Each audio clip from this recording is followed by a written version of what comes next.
Excellent. Puis là, on voit que dans le fond, le vitrage ici, là, on voit qu'il y a des fils métalliques. Oui. Donc ça, c'est dans quel... Ouais, donc on est dans la section où j'ai mis des vignes. Ouais.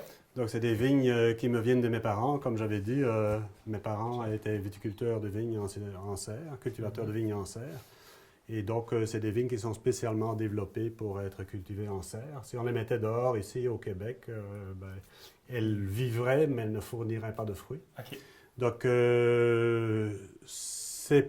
ces vignes-là, pour pouvoir les cultiver aisément, on tend des fils sur lesquels on attache les branches secondaires. OK.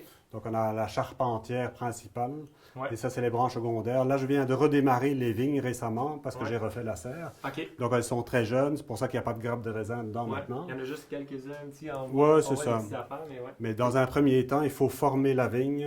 Ouais. Et dans le deuxième temps, on se permet d'avoir des grappes de raisin. Mais si on veut tout faire en même temps, encore une fois, il faut prendre son temps, il faut faire la patience. Ouais. Mais dès l'année prochaine, on va avoir plein de grappes de raisin dessus. OK.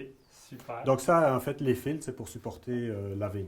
Dans ce Puis, cas-ci. puis sur une année complète, le cycle, eux, est-ce qu'ils vont être là une grosse partie de l'année ou ils vont... Les raisins? Ben, ouais, c'est ça, les raisins, je veux dire. Ça produit une partie de l'année, mais la vigne reste là tout le temps. Oui, la vigne reste là tout le temps, sauf qu'on la taille en hiver, on la raccourcit. Et puis là-dessus repoussent des nouveaux bourgeons et des nouvelles branches sur lesquelles pousse le raisin. Donc le raisin, lui, début avril, la vigne recommence à pousser. Mi-avril, fin avril, elle est en fleurs. Les raisins viennent vite après. Et puis après, le raisin mûrit fin août, début septembre. Et puis on peut manger pendant très longtemps du raisin. Parce que l'avantage du raisin, c'est que